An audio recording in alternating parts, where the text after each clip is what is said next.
Friend, आज के इस लेक्चर में हम जो है वो केमिस्ट्री का बहुत मोस्ट इम्पॉर्टेंट टॉपिक मोल को हम समझेंगे। और ये टॉपिक इसलिए भी इम्पॉर्टेंट है कि आगे जाके हम केमिस्ट्री का जो चैप्टर नंबर 1 के न्यूमेरिकल्स जो है वो हम करने वाले हैं, उसके अंदर ये जो टर्म है ये बहुत ज़्यादा जो होगी वो इस्तेमाल होगी और उसके लिए इसको समझना बहुत ज़रूरी है। तो पहली चीज़ स्टूडेंट याद रखें कि ये जो आपका मोल वाला जो टॉपिक है ये 9th क्लास में भी आपको पढ़ाया जाता है, लेकिन स्टूडेंट जो है वो बहुत ज़्यादा इसके ऊपर जो है वो तवज्जो नहीं देते। न्यूमेरिकल्स की तरफ इसको याद कर लेते हैं, इसका बुनियादी कॉन्सेप्ट क्या है, इसको हम यूज़ क्यों करते हैं, ठीक है, इसकी प्रॉपर डेफिनेशन क्या है और इसका बुनियादी तौर पर कॉन्सेप्ट क्या है।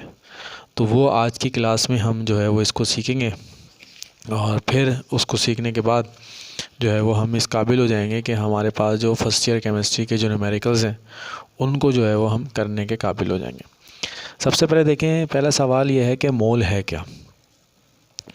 तो पहली चीज़ तो याद रखें कि मोल बुनियादी तौर पर जो है वो आपके पास जो है मोल एक जो है वो काउंटिंग यूनिट है।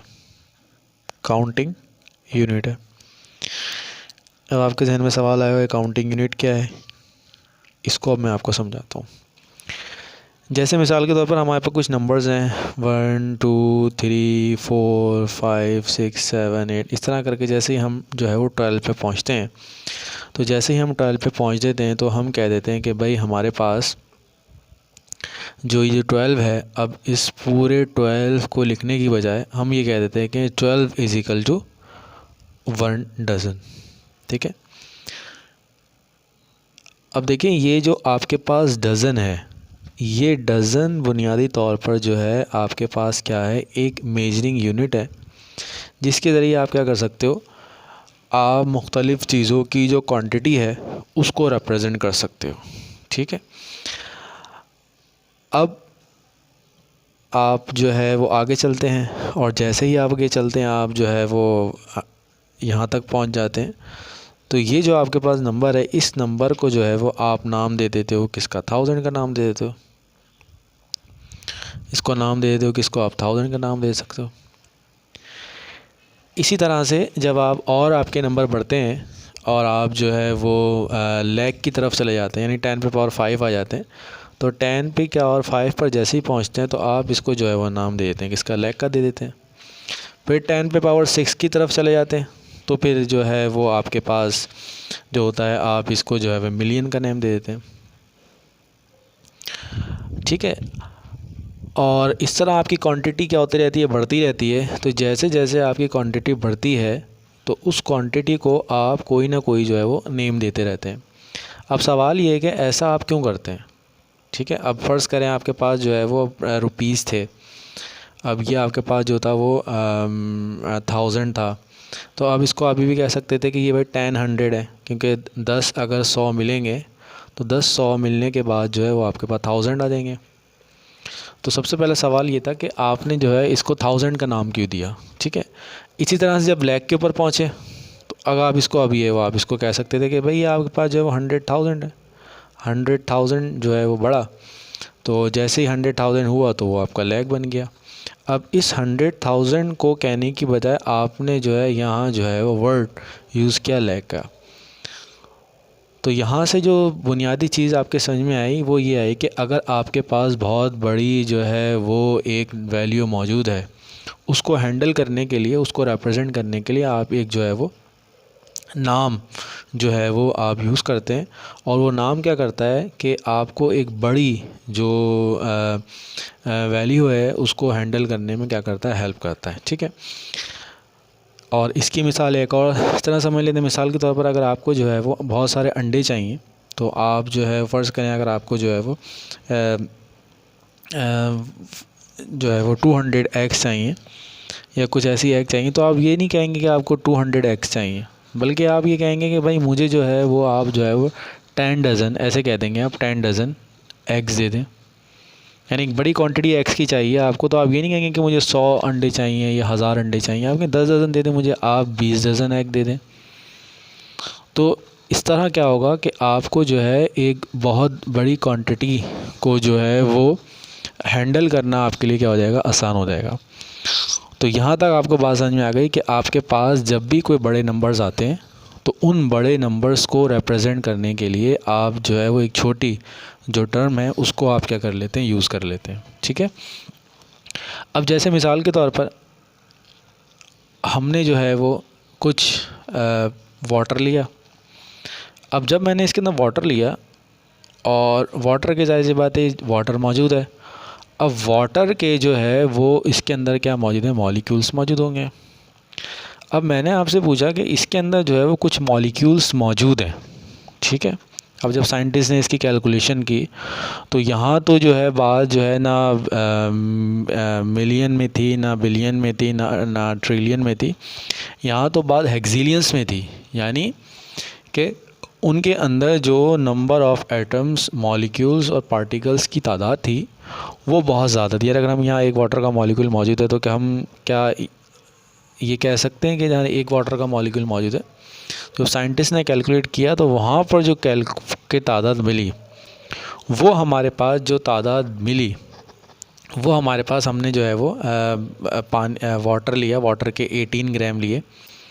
जब हमने वाटर के 18 ग्राम लिए तो हमें नज़र आया कि उस 18 ग्राम के अंदर जो नंबर ऑफ़ मॉलिक्यूल्स मौजूद थे वो 6.02 इंटू 10 पे पावर 23 मॉलिक्यूल्स हमारे पास क्या थे, मौजूद थे। इतने मॉलिक्यूल्स हमारे पास मौजूद थे।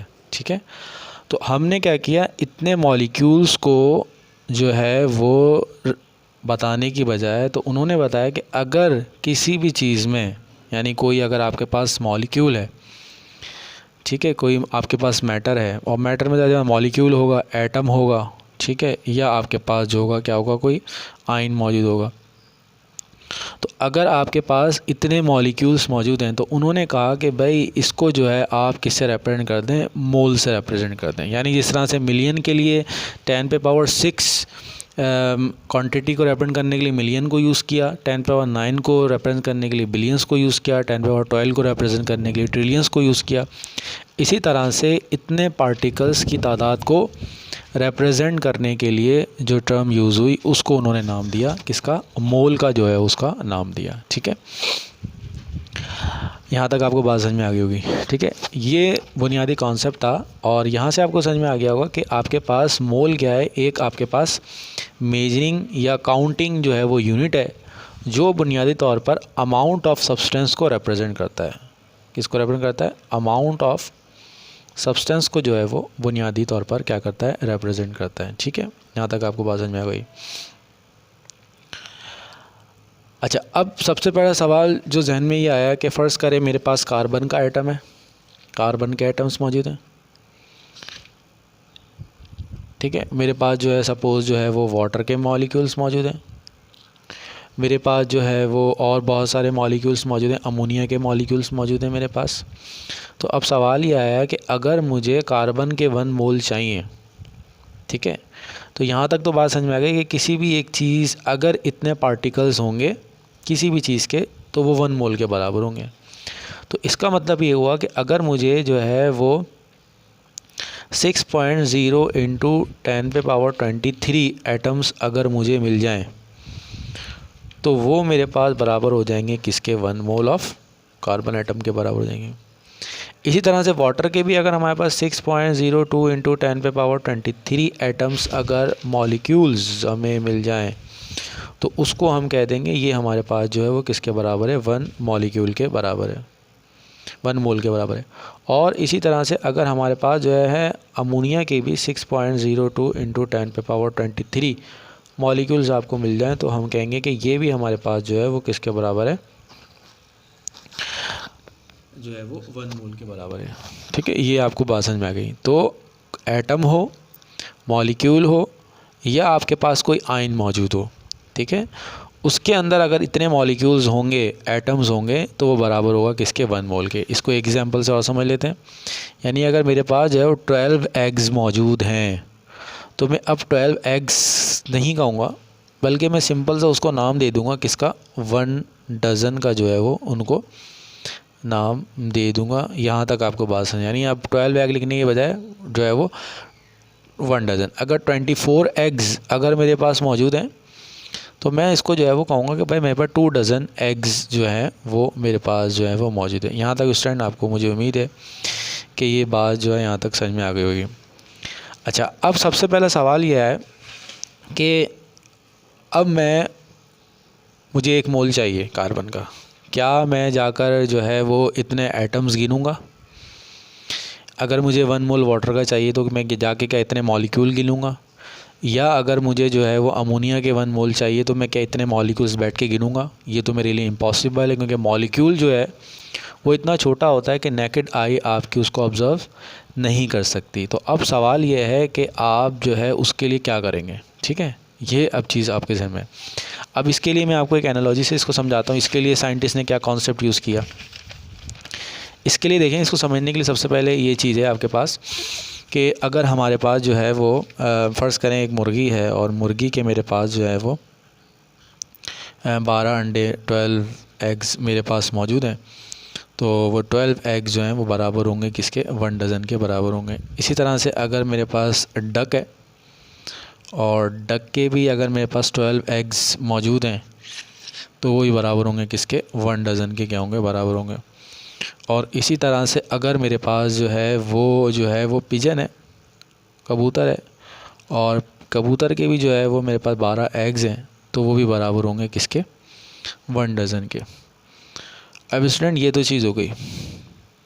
अब देखें इन सब में जो सबसे कॉमन चीज़ है वो ये है कि अगर हैन है, हैन का भी अगर एक अंडा है तो फ़र्ज़ करें उस हैन का एग जो होगा वो इतना बड़ा होगा और उसको हम कह देंगे ये आपका फ़र्ज़ जो करें 10 ग्राम आपके पास है, ठीक है? और अगर मेरे पास डक है तो मैं कह दूंगा भाई ये तकरीबन जो है 20 ग्राम इसका जो है वो के बराबर है। और अगर मेरे पास पिजन है तो मैं इसको कह दूंगा भाई 3 ग्राम का ये एग है। अब देखें, अंडा चाहे मुर्गी का हो, अंडा चाहे जो है वो डक का हो, चाहे पिजन का हो, अगर उनकी क्वांटिटी जो होगी वो 12 होगी तो वो बराबर आएंगे किसके? 1 डज़न के। पहली चीज़ तो ये क्लियर हो गई। तो ठीक है, अंडा चाहे किसका भी हो तो वो बराबर होगा, अगर क्वांटिटी 12 है तो वो बराबर होगा किसके? 1 डज़न के। इसी तरह से यहाँ पर देख लें, मॉलिक्यूल किसी का भी हो, चाहे जो है वाटर का हो, चाहे अमोनिया का हो, चाहे कार्बन का हो, अगर इतनी क्वांटिटी होगी तो वो बराबर हो जाएगी किसके बराबर हो जाएगी? 1 मोल के बराबर हो जाएगी। पहली चीज़ यहाँ से आपको क्लियर हो गई। और दूसरी चीज़ अब यहाँ पर देख लें, हर एटम का, हर अंडे का कोई ना कोई मास है, ठीक है? ठीक है। और इसी तरह से डक का अंडा है, उसका भी एक मास है। तो यहाँ से साइंटिस्ट ने कहा कि भाई हम जो है वो एटम या मॉलिक्यूल को तो नहीं गिन सकते, लेकिन अगर हमारे पास इनके जो एटॉमिक मासेस हैं, क्या है इनका? कार्बन का जो एटॉमिक मास होता है वो आपके पास जो होता है एटॉमिक मास यूनिट 12 होता है। अगर हम कार्बन के 12 ग्राम ले लें, यानी लैब में गए और लैब में जाने के बाद मैंने कार्बन लिया, कार्बन का एटॉमिक मास 12 होता है, वो फिक्स अमाउंट होती है, और जाकर मैंने अगर जो है वो 12 ग्राम मेजर कर लिए तो उस 12 ग्राम के अंदर हम कहेंगे कि ये जो 12 ग्राम है वो बराबर है किसके? 1 मोल के। और इस 1 मोल में जो पार्टिकल्स की तादाद होगी वो 6.02 इंटू 10⁻23 होगी। इसी तरह वाटर है, वाटर का जो मॉलिक्यूलर मास होता है वो 18 होता है। अगर हम 18 ग्राम ले लेंगे तो 18 ग्राम में आपके पास जो बराबर होगा किसके? 1 मोल के बराबर होगा। और उसके अंदर जो आपके पास मॉलिक्यूल्स की तादाद होगी वो इतनी होगी। और इसी तरह से अगर आपके पास जो है वो अगर आपके पास जो अमोनिया अगर आपके पास आ जाए तो अमोनिया के अंदर भी आपके पास जो पार्टिकल्स की तादाद है वो अगर आपके पास 17 ग्राम अगर अमोनिया के होंगे, क्योंकि मॉलिक्यूलर मास अमोनिया का 17 होता है, अगर इतने आपके पास पार्टिकल्स होंगे तब जाके जो है वो बराबर हो जाएगा किसके? 1 मोल के जो होगा वो बराबर हो जाएगा। अब स्टूडेंट आपके जहन में फ़ौरन एक सवाल आया होगा कि देखें इसके, अब अगर इसको हाइड्रोजन को भी ले लेते हैं, अगर हाइड्रोजन का 1 ग्राम है, हाइड्रोजन है, और अगर हमें इसके 1 मोल लेने हैं तो हमें हाइड्रोजन के 1 मोल के लिए 1 ग्राम लेना पड़ेगा और 6.02 इंटू 10⁻23 एटम। अब आपके फ़ौरन जहन में ये आएगा 1 ग्राम है तब भी आपके पास जो है इतने पार्टिकल हैं, 17 ग्राम है तब भी इतना पार्टिकल है, 18 ग्राम है तब भी इतना पार्टिकल है, 12 ग्राम है तब भी इतने पार्टिकल हैं। तो सिंपल सी चीज़ इसके ये है कि आपके पास जो है वो, अगर आपके पास मुर्गी का अंडा है, जाहिर सी बात है उसका एटॉमिक मास इसके मास ऑफ वन एग को हम 10 ग्राम कहते थे, इसका एटॉमिक मास 10 ग्राम है। अब जो फ़र्क है वो बुनियादी तौर पर इनके मासेस के अंदर फ़र्क है। मासेस भले ज़्यादा हों, मासेस चाहे कम हो, लेकिन पार्टिकल्स की तादाद जो होगी वो आपके पास अगर 12 होंगे तभी जाके जो होगा 1 डज़न के जो होगा वो आपका बराबर आएगा।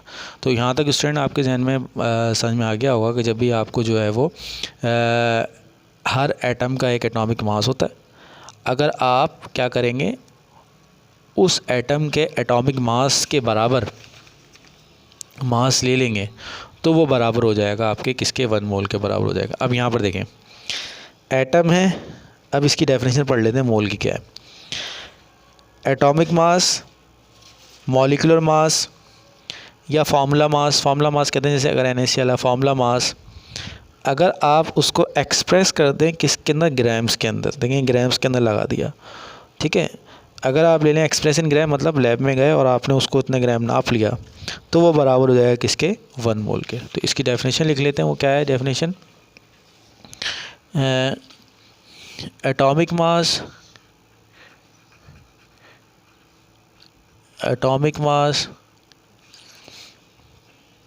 Molecular mass,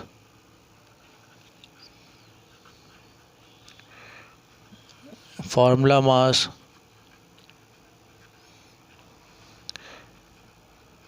express in gram. अगर आप उसको एक्सप्रेस कर देंगे एक्सप्रेस इन ग्राम तो ये आपके पास जो होगा उसको हम कहेंगे ये आपके पास जो है वो 1 मोल है, ठीक है। तो मोल जो है, अब आपको समझ में आ गया होगा मोल क्या है कि आप अगर एटॉमिक मास, मॉलिक्यूलर मास या फार्मूला मास को ग्राम्स के अंदर एक्सप्रेस कर देंगे तो वो कह देंगे हम कि ये बराबर है किसके, मोल के। और मोल जो है वो बुनियादी तौर पर यूनिट है किसका, अमाउंट ऑफ सब्सटेंस का, किसका, अमाउंट ऑफ सब्सटेंस का जो है वो आपके पास जो है वो यूनिट है। यहाँ तक स्टूडेंट आपको बात समझ में आ गई, ठीक है। अब मिसाल के तौर पर देखें कि अगर हमारे पास जो है वो सपोज़ कि हमारे पास जो है वो अभी हमने कहा कि 12 ग्राम आपके पास कार्बन है, 12 ग्राम कार्बन बराबर है किसके, 1 मोल के। यही हमने देखा था कि एटॉमिक मास और मॉलिक्यूलर मास अगर हम उसको ग्राम में एक्सप्रेस कर दें तो वो बराबर होगा किसके, 1 मोल के।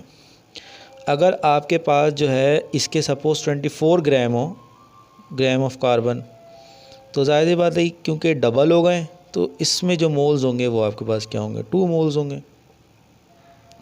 अगर 36 हो जाएंगे तो ये बराबर हो जाएंगे किसके, 3 मोल्स के, ठीक है।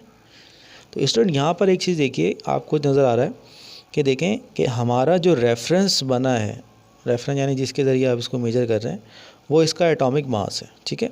तो कार्बन का जो एटॉमिक मास है वो 12 है। तो हमने जब इसको एटॉमिक मास से डिवाइड किया, देखें इसको 12 से डिवाइड किया तो यहाँ पर क्या आ गया, आपका 1 आ गया। इसी तरह से इसको भी आपने 12 से डिवाइड किया एटॉमिक मास से तो वो आ गया 2 मोल्स। इसी तरह से इसको भी 12 से डिवाइड किया तो ये भी आपके पास आ गया 3 मोल्स। तो इसका मतलब ये हुआ कि मोल निकालने का जो हमारा जो फार्मूला बना वो बना मास ऑफ सब्सटेंस, जो भी मास ऑफ सब्सटेंस है वो डिवाइड बाय, किससे डिवाइड करेंगे, जो भी इसका एटॉमिक मास है। अगर कोई एटम हम ले रहे हैं तो उसके लिए जो है हम एटॉमिक मास को यूज़ करेंगे। अगर कोई मॉलिक्यूल है तो उसके लिए हम मॉलिक्यूलर मास को यूज़ करेंगे।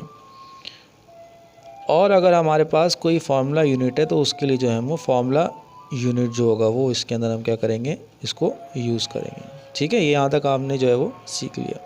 अब स्टूडेंट ये फार्मूला हम देख चुके हैं, अब हम इसके कुछ न्यूमेरिकल्स करते हैं और बहुत मुख्तसर से होंगे। तो कैलकुलेट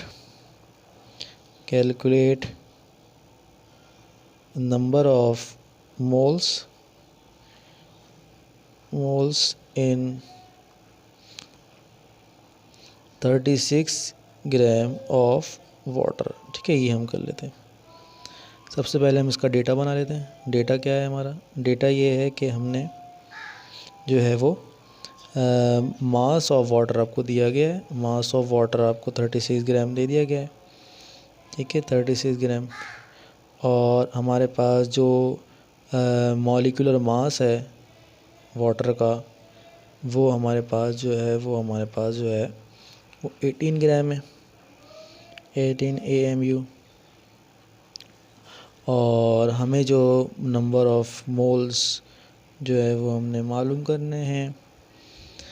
और नंबर ऑफ़ मोल्स का जो फार्मूला है वो मैं भी आपको लिखवा चुका हूँ। Number of moles is equal to mass of substance. अब जो सब्सटेंस है वो हमारा वाटर है। अब वाटर देखें हमारे पास जो है वो मॉलिक्यूल है, इसलिए हम नीचे लिखेंगे मॉलिक्यूलर मास, ठीक है। ये आ गया हमारे पास मॉलिक्यूलर मास। और 36 डिवाइड बाय 18, तो ये हमारे पास आ जाएंगे 2 मोल्स जो होंगे वो हमारे पास जवाब के आ जाएंगे। तो स्टूडेंट यहाँ तक जो है वो हमने मोल्स जो है वो निकालना सीख लिए। और इसी तरह से अगर हमें जो है वो calculate number of moles in 100 gram of carbon, ठीक है। अब ये एटम है और 36 ग्राम ऑफ NaCl, ये फार्मूला यूनिट मास है, यह हम निकाल लेंगे। और ले लेते हैं हम 51 ग्राम ऑफ अमोनिया। तो इन सब में देखें आपको जो है वो क्या दिया गया है, आपको मास दिया गया है और आपको मोल्स निकालने हैं। तो स्टूडेंट यहाँ तक जो आपको चीज़ समझ में आ जाना चाहिए वो ये समझ में आना चाहिए कि अगर आपको मोल्स निकालने हैं तो मोल्स निकालने के लिए आपके पास जो है वो फार्मूला जो है वो मास of substance divide by molecular mass, ठीक है।